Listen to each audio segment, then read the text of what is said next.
I titled it Art or Science. I think it's a little bit of both. I think it's more of an art because you're going to screw up. It's just a matter of when, how often, and how badly. And I think through an integration, you just want to make sure you do that as least amount as possible. So I'm not an expert on integration. I have, as a CEO, led 2 integrations. One was in Europe when Nycomed bought Altana. And this is a small company buying a company 3 times their size. So you have the owners being smaller and the majority of the employees being with the other company. So that's a bit of a challenge. And then the second one is you have Takeda buying Nycomed. And that just happened recently, just over a year ago. Takeda, of course, being the larger company. But in Canada, you could say Nycomed was a little bit larger than Takeda. So again, a similar circumstance. And also, I've also been on some commercial teams global for integrations as well. But I'm not an expert, but they put me through the car wash, let's say. So I thought I'd talk about 3 principles. One is just, in an integration, there's probably 3 things to keep the eye on, and that is, maintaining the business momentum. You want to ensure that the business continues. Ensure you have a continuous, transparent communication, and this is where you screw up the most. This is where, you just can't communicate enough. And as we heard, from Sandy, you want to start mentoring the culture a little bit. And you have to set the tone for the values, and you have to live by the values, and you have to be a role model for the values. So maintaining business momentum. And, I guess the question is, how do you minimize disruption? How do you stay the course? Because as soon as you have an announcement that one company is buying another, everybody's on their computer doing their resumes. Everybody's sending them out. Some people get a little anxious and they do leave too early, and they might have been part of the new organization. And you have other people who are paralyzed, and then you have a group that just continues and does their work. But you have to figure out how you minimize that disruption and how you stay the course.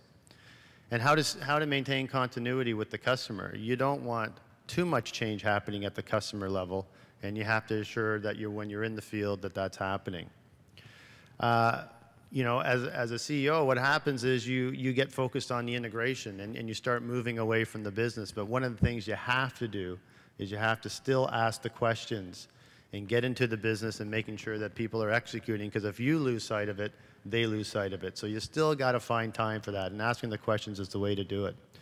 We all know launching an integration team is maybe a no-brainer, but it does work in the sense that you have a team, they're focused on the integration. The rest of the people, they should be focused on the business. And I think you have to be clean with your messages. You have to say, you know what, we want to retain top talent, and we will do a talent review, and this will be a review where we look at the talent objectively, and people have to understand that. And top talent in an organization like that, because they know, you know what, they have a good chance of being with the organization going through it.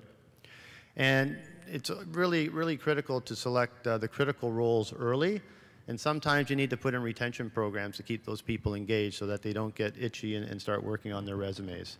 And as I said, continuous communication, because you just can't communicate enough. I got that little picture coming at the end. Okay, ensuring continuous, transparent communication. You have to ensure that this is frequent and it is continuous. You have to be present. You have to walk the halls. You have to be in both locations. And you got to hang out by the coffee machine. And you have to engage in the latest rumors. And it was Dean Michelin who told me that one. And basically, because if you ignore the rumors, they just fester. But you actually want to have the rumors come to the table and address the rumors. So you have to be active in that. And you got to get the pulse from the next level, because the next level, unless you ask, they're not going to tell you anything because they're a little bit nervous. And we've heard about the town halls, and really in the town halls, that's where you got to repeat the message over and over and over again, because you can't do it on a one-on-one, because then the message gets too fragmented. And then you have the other vehicles, which are your standard Q&As and your press releases, et cetera. I have a comment there. get people thinking about change, and you have the vampires out there, change management. And the vampires isn't my word, but because what happens when I say things like that, one-on-one, if you're the company, you get 100 different ideas, and that's what really slows down an integration. But with this one, you know, we had an integration in Europe, and when we built the company, we went for our kickoff meeting, and we had this consultant come in, and he was some sort of guru. He was from Belgium. I can't remember his name right now, but you know, he would help families who were going through cancer. He'd help companies. He was just a people person. And he sort of explained what would happen through the integration, that you have these people who love change. They love change, they want change, they think this is the best thing that's going to happen to the company. And whether they're at the company at the end of the process or not, they're in at 100%. Then the majority of people are sitting on the fence, and they're wondering, well, should I join these guys who are all excited, or should I stay on the fence and wait a little bit and see what's going on? And then you have a small percentage, which he called the vampires. And the vampires are those people who are in the corner, and all they're doing is saying bad things, and they're just talking like this. And when he went through this at our meeting and explained it to us so clearly, we knew in that room who the vampires were. And he said the vampires will either decide to leave on their own, or you'll have to make a decision to send them on their way. And by the end of that 2-day meeting, it was clear who the vampires were, and they all went on their way within 3 to 4 months. And you know what? It just helped the integration that much more. So that's out there. It's out there in every organization. It's how you manage that, but it's part of change management, getting people moving towards the new organization. The other thing we did is, you know, you have to have a leadership offsite very quickly. It's not to build a strategic plan. It's not to do anything like that, but it's to get into the soft stuff, and it's also to get the feedback from the group. So, you know, and you'll be amazed what sort of feedback you get. It's not pretty. It sort of hits you right in the face, but it allows you to start dealing with it as a leadership team and getting some quick wins in the organization. Mentor the culture and live the values. I mean, one of the themes which I thought was really good during the last integration was, you know, respect each country's history, processes, and people. A lot of times you get into these things and say, well, we did it this way. This is the way we should do it. We've always done it this way. That's probably not the right approach. The right approach is just to listen and to learn from each other and have patience during the initial stages. Transparency is key, and you have to be able to communicate the sound decision making. You got to operate with a sense of urgency, because even though you think you're moving fast, you're not moving that fast. And being a role model and making sure that you continue with the employee recognition, the engagement, the social activities that you heard from Sandy at Roche. Make sure all those things don't stop. Make sure they keep on going and that you accelerate them. I'm a little stuck now. Oh, there we go. Okay, so I'm not going to go through these questions, but you know, 6 most common questions during the integration. This is what we had, and basically, you know, anybody in the leadership role, you can't pat anybody on the shoulder and say, hey, it's going to be okay for you.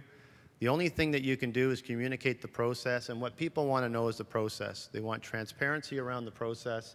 You know, when are we making this decision? How are we making that decision? Can you tell me about when we're going to move, how we're going to move, etc.? And these are things you have to repeat and repeat and repeat. And the best way to do it is through a Q&A, because if you do it one-on-one, everybody interprets it different, and it goes through the whole organization that, oh, this is what Mike said, or this is what someone else said, or someone else said, and then you get all this confusion. So you have to do it through standardized processes. I think what worked well is you have to be visible at both locations, and you have to move with a sense of urgency. So I'm not going to spend too much on that slide. And then, you know, some of the pitfalls is, you know, you are constrained from global, because global can also give you some guidelines. You know, we want a certain blend, we want a little bit of this, we want a little bit of that. You have global constraints because sometimes LOCs can move a lot faster than global, and you're waiting for decisions. You have to deal with the rumor mill. That's key. And you know, you're probably too focused on executing and not asking for enough feedback. So you need to do that. And be careful not to you know, to give commitments before decisions are made, because it can really, really backfire on you. Okay, Lessons learned, you know, if you're going through one of these, appoint the senior management team as quickly as possible. Usually you start with HR and finance. You know, don't rush, pick the right people. As I said, don't commit to individuals before decisions are made, because this can really backfire, and you have to stay neutral. And if you're a people person, you want to make people feel good. I mean, you see them in the halls, you see them wondering, and they're looking at you for answers, but you have to stay neutral. You got to have good connections with global or upper management, because sometimes you really have to push for quick decisions. And kick off the new company as soon as possible. And like I said, be careful what you say, and maintain the values. So if you do things right, and I think you need a little bit of luck, because as I said, it never goes perfect. There's always things that happen. You can create a motivated team. You can shape a culture. And you can be an employer of choice. And as Robin said earlier today, yeah, we were nominated last night. I think they had the top 100 or top 50 best workplaces, and Takeda came in at 21, which is great news for us. We have been lower in other years, but with the integration, we went up. Number 1 was Google. I think number 3 was Microsoft. So I got a feeling those offices probably look a lot better than my house. With all the fun they probably have in those offices. But I would think being around, you know, the teens and the 20s is not too bad, because I think it's a balance of a country club and a real place to work. So we're proud of that, and thank you for having me.